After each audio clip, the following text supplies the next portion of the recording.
जय हिंद। और आज इस सेशन में हम हिंदी के टेस्ट टाइप का कुछ क्वेश्चंस लेकर के आए हैं, जो कि आपके UP police, jail warden, fireman, लेखपाल, यूपीएसआई, इन सब के एग्ज़ाम्स में ये देखने को आपको मिलेंगे। और ये कहीं ना कहीं क्वेश्चंस आ चुके हैं एग्जाम्स में, जैसे कि ये क्वेश्चंस आपको दिख रहा है। इसका तो शायद आपको आंसर भी हम दिखा रहे हैं पहले ही, लेकिन इसके बाद आपको आंसर नहीं दिखेगा। देखिए, ये RTET 2011 सेकंड पेपर का क्वेश्चन है। तो चलिए शुरू करते हैं टेस्ट आपका। अब बताइएगा कि आपके कितने सही हो रहे हैं, टोटल क्वेश्चन जितने भी है उतने में से। तो चलिए शुरू करते हैं। क्वेश्चन नंबर 66 का रहा है कि किस शब्द में रि स्वर नहीं है। रि स्वर किस में नहीं है? कृपा में है, दृष्टि में है, कृष्णा में है। अब देखिए, ये तो बहुत आसान क्वेश्चन है, क्योंकि री जो है, री का मंत्र आप लोग जानते हो, नीचे से लगाते हैं ऐसे, जैसे क है तो क में ऐसे लगा देते हैं। तो ये आपका तो दिख रहा है कि सब में लगा है, इसमें भी लगा है, इसमें भी लगा है, इसमें भी लगा है। तो किस में नहीं लगा है? तो रिवाज में नहीं लगा है, तो इसमें रि स्वर नहीं है। तो आपका राइट आंसर कौन सा हो जाएगा? D number. चलिए आपको नेक्स्ट बताते हैं। निम्न में से दंतव्य वर्ण कौन सा है? दंतव्य वर्ण कौन सा है? 67 ऑप्शंस दिया है, य, च, त और डी नंबर ऑप्शंस में क्या दिया है आपको हम देख के बताते हैं, उ। तो इसका बताना है आपका राइट आंसर कौन सा है। तो दंतव्य जो दांत से ना टच हो, य बोलेंगे तो दांत चलेगा, च बोलेंगे तभी जीभ दांत पे जाएगी, त बोलेंगे। देखिए, हमको बताना क्या है, दंतव्य वर्ण है। तो य बोलेंगे तो दांत पे नहीं जाएगा, च बोलेंगे तो भी दांत पे नहीं जाएगा, लेकिन त बोलेंगे तो जीभ हमारी दांत पे टच कर रही है। और लास्ट उ है, तो उ बोलेंगे तभी नहीं दांत पे टच कर रहा है। तो आपका राइट आंसर कौन सा हो जाएगा? आपका राइट आंसर हो जाएगा सी नंबर, यानी त बोलेंगे तो त दांत पे हमारी जीभ टच कर रही है। चलिए आगे बढ़ते हैं। नेक्स्ट क्वेश्चन का है, नेक्स्ट क्वेश्चन है आपका 68 नंबर। कह रहा है कि घ का उच्चारण स्थान कौन सा है। देखिए, ट ठ ड ढ़ मूर्धा होता है, ट ठ ड ढ़ मूर्धा होता है, त थ द ध न ये तालु होता है। तो दो ऑप्शन बता दिए। क ख ग घ अंग ये कंठ होते हैं, और त थ द ध दंत होते हैं। तो देखिए, आपका जो ऑप्शंस है, आपका इसमें से कौन सा सही है आपको बताना है। तो 68 का जो राइट आंसर हो जाएगा आपका बी हो जाएगा, कंठ। यानी क ख ग घ अंग तक कंठ होता है। अब आगे आपको बताएंगे। और त थ द ध ये दंत होता है, और तालु वाले होते हैं य र ल, ये सब तालु वाले होते हैं। तो आगे जैसे क्वेश्चंस आपको आएगा सब बताते जाएंगे। देखिए नेक्स्ट क्या कह रहा है। नेक्स्ट कह रहा है कि हिंदी शब्दकोश के अनुसार संतान, सकल, सचल, सक्षम शब्दों का सही क्रम क्या होगा। देखिए भाई, इसमें ऑप्शन सेम है आपके, ये संतान है, सकल है, सचल है और सक्षम है। इनको क्रम में लगाना है कि पहले कौन सा शब्द आएगा। ये आपका जो है हरियाणा टेट के एग्जाम्स में आ चुका क्वेश्चन है। तो इसका पहले संतान होगा, फिर सकल दिखेंगे उसका, फिर सक्षम होंगे हम, तो उसके बाद उसको सच्चाई के रास्ते पे ले चलेंगे। तो आपका राइट आंसर डी हो जाएगा, संतान, सकल, सक्षम, सचल। चलिए आगे बढ़ते हैं। नेक्स्ट कह रहा है कि निम्न में से महाप्राण वर्ण कौन है। महाप्राण, तो देखिए किसी भी क से लेकर के जाते हैं, क, ख, ग, घ, अंग। तो इसमें महाप्राण की बात किया जाए तो दूसरा और चौथा शब्द जो होते हैं महाप्राण होते हैं, किसी में भी हो। च, छ, ज, झ में भी दूसरा और चौथा, और पहला और तीसरा और पांचवा जो होते हैं अल्प प्राण होते हैं। पहला, तीसरा, पांचवा अल्प प्राण होते हैं। इसमें से पूछा है महाप्राण कौन है। तो देखिए, क तो अल्प प्राण हो गया, य, र, ल, व 4 नंबर पे आ रहा है, य, र, ल, व। तो ये 4 नंबर पे आ रहा है, लेकिन आपसे पूछा गया है दूसरा और चौथे स्थान पे आना चाहिए। तो त थ दूसरे पे कौन सा आ रहा है? थ आ रहा है, तो ये महाप्राण वर्ण है। अब बात करेंगे य, र, ल, व। य, र, ल, व ये जो है अंतस्थ व्यंजन में आते हैं, तो इसको नहीं लेंगे। और बाकी जो डी है उसमें है च, तो च जो है पहला पे आ रहा है तो अल्प प्राण में आता है, तो आपका राइट आंसर ए हो जाएगा। चलिए आगे बात करेंगे हम। नेक्स्ट क्या कह रहा है कि निम्न शब्दकोश में अंग एवं अह किस वर्ण के साथ आता है? अंग एवं अह किस वर्ण के साथ आता है? अ के साथ, कि अ के साथ, कि अह के साथ, कि आ के साथ। 71 आपको सामने दिख रहा है, तो ये जो वर्ण जो है अ के साथ आता है, क्योंकि अ पे ही मंत्रा लगा है अह का, और अ पे ही लगेगा अंग का। ठीक, चलिए आगे बढ़ते हैं। नेक्स्ट क्वेश्चन क्या है? 71 हो चुका है, अब 72 की बात करेंगे हम। ये कह रहा है कि कछा वर्ण किसके योग से बना है? क और मूर्धानी स के योग से जो है कछा बनता है, तो आपका राइट आंसर ए हो जाएगा।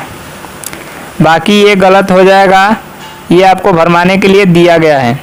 तो आपका राइट आंसर क और मूर्धनु स यानी पेटफरुआ स से बनता है कछा। तो आपका 72 का ए नंबर ऑप्शन सही हो जाएगा, आपको उत्तर भी देखने को मिल जाएगा। चलिए आपको बताते हैं नेक्स्ट क्या कर रहा है। निम्न में से कौन सा शब्द अमात्रिक है जिसमें कोई मात्रा नहीं है? कारखाना, इसमें मात्रा है। कलरव, इसमें कोई मात्रा नहीं है। अमिताभ में भी मात्रा है। चहचहाना में भी मात्रा है। इसमें आ का मात्रा है, इसमें भी आ का मात्रा है। तो इसमें कलरव, इसमें कोई मात्रा नहीं है, तो ये अमात्रिक है।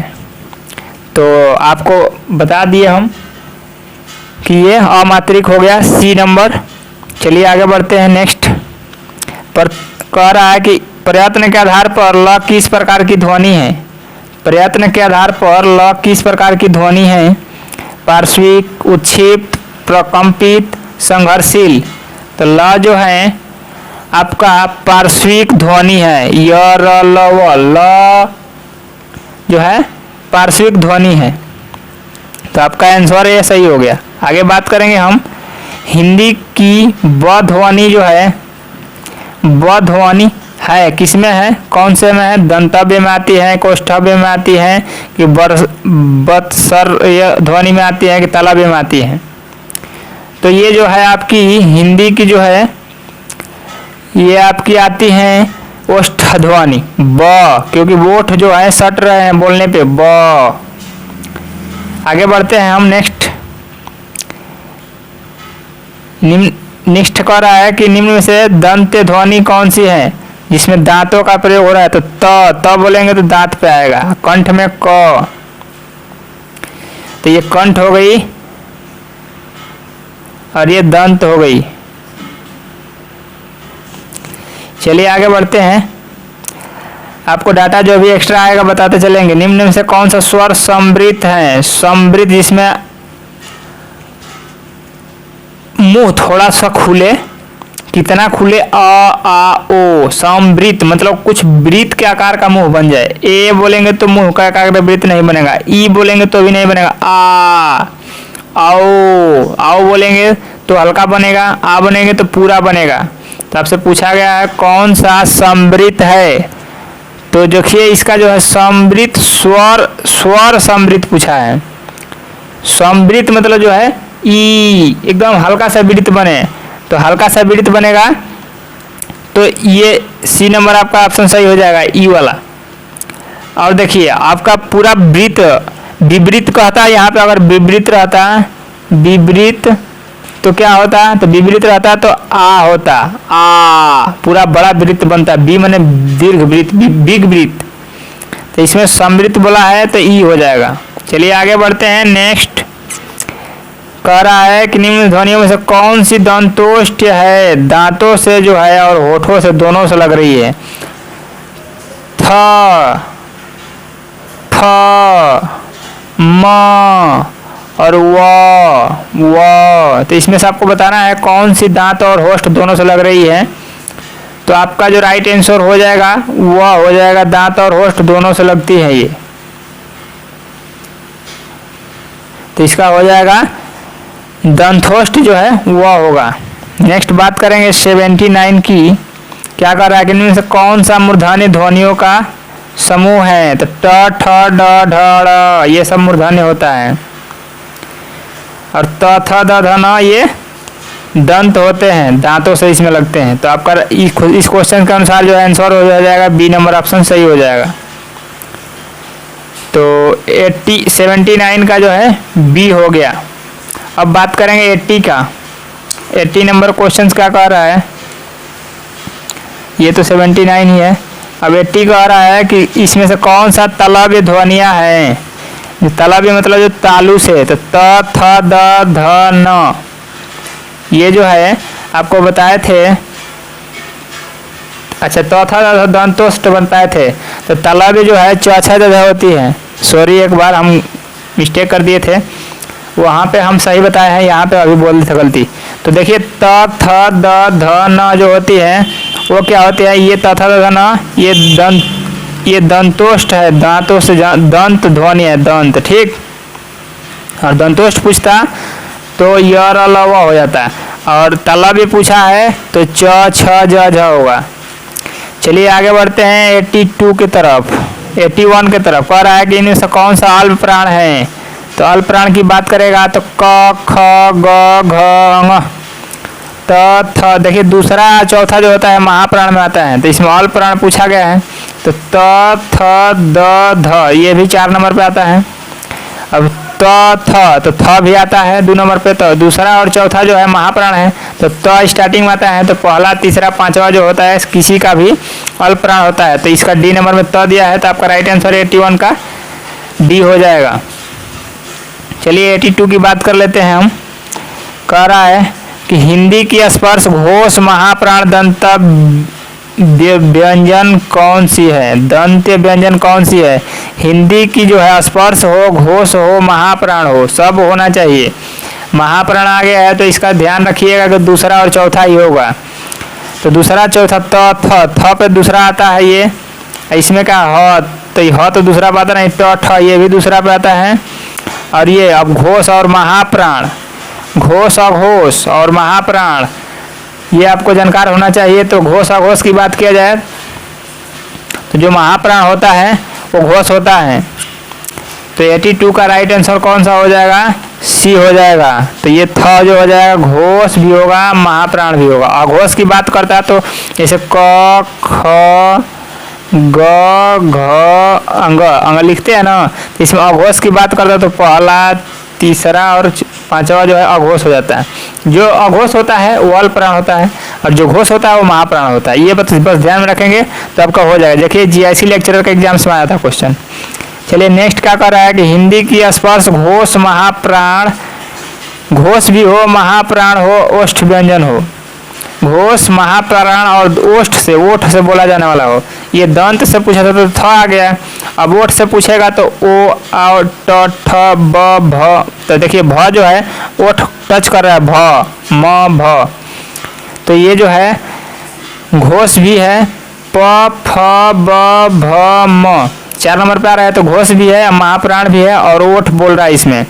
तो 83 का राइट आंसर ए हो जाएगा।